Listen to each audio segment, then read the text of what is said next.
A new story is about to be told.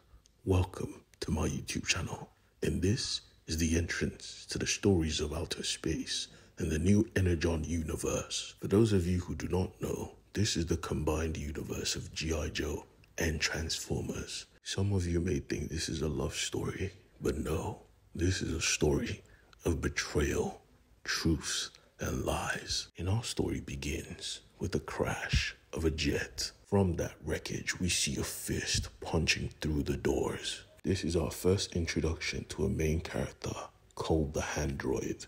This android was a hand with sentience. Noticing its pilot was out of commission, proceeds to drag him down to a med pack, looking to revive its pilot. Even while the med pack was flying up and down, it still did its job, dragging the full body of the pilot and utilizing the med pack to revive him.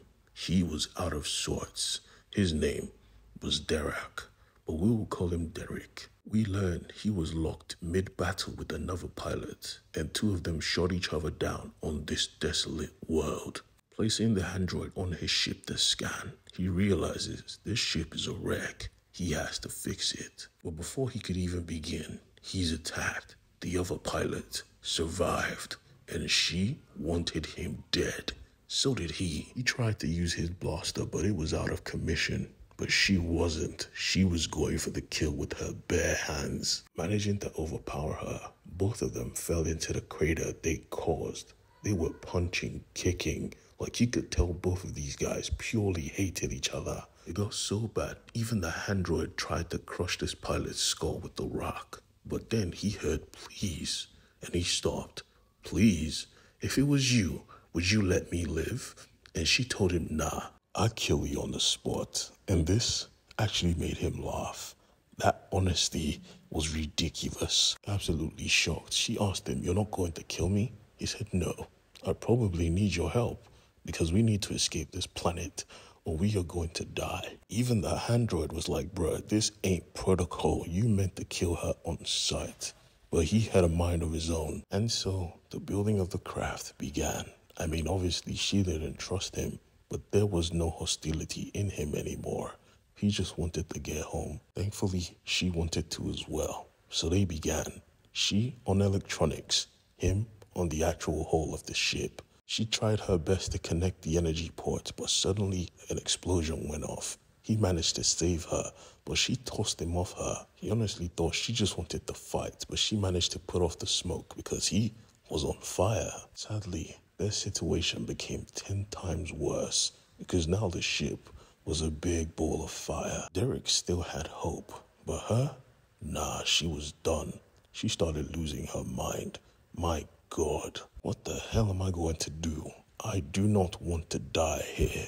She started taking off. He tried to call her back, but she didn't want to listen. So he went to work. Unknown to him, she was running back. She found something that could get them both off this planet.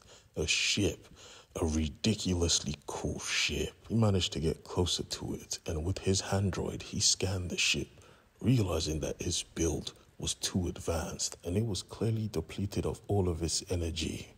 They had a spare energy pack. So they brought it forward and tried to revive this ship.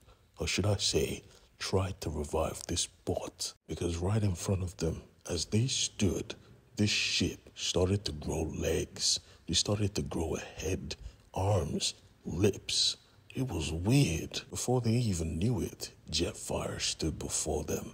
He bent over because Jetfire was no Decepticon. He was a man of honor. And he asked them, where am I?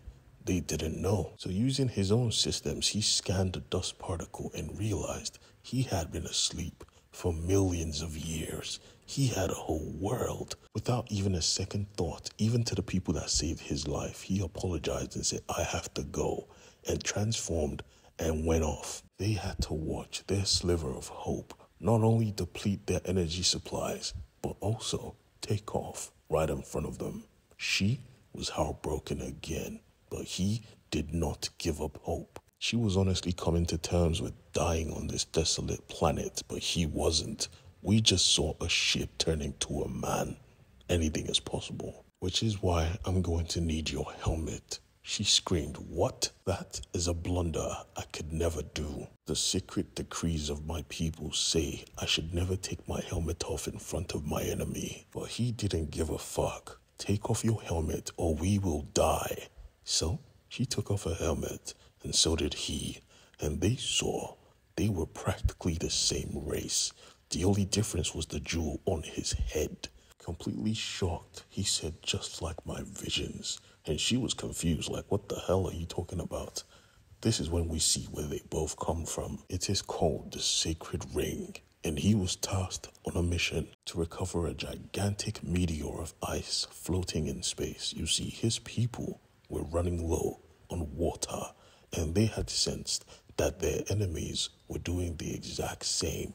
So he had to get there quickly. He was honestly considered as a disappointment to his father, but we see not everyone felt like this. So he took off. The G-force was so strong, he couldn't even breathe. He was falling in and out of consciousness when he heard a voice. A voice was telling him the history of his people, how two worlds battled for supremacy, stuck on the opposite sides of a dying sun. They had to work together, sacrifice generations to build rings that would help them survive. And they succeeded. Now, you would think that would bring them closer together, but no, it just pulled them apart. Generations had gone by. The truth had been lost. Two factions now divided in war, only interacting during war.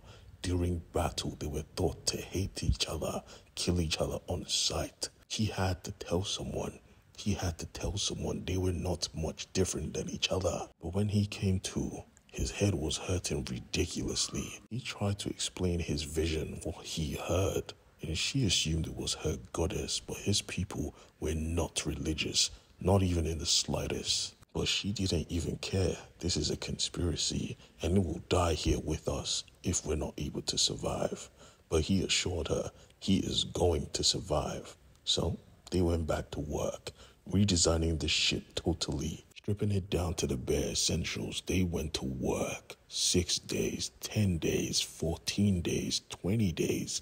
They made a machine that was capable of saving both their lives. But she still thought they were both going to die. He was content, knowing full well it would be a better ending than starving on this planet. That's when reality hit.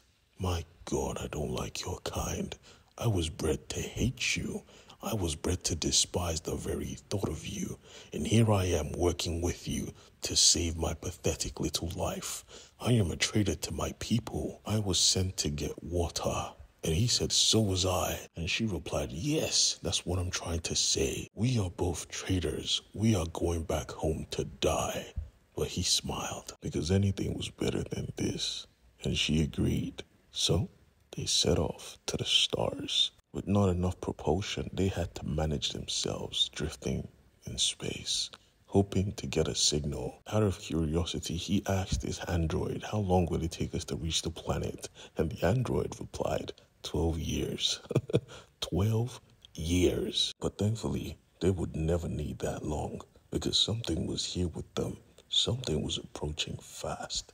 And this something had claws. Derek and Saul had to prepare for battle.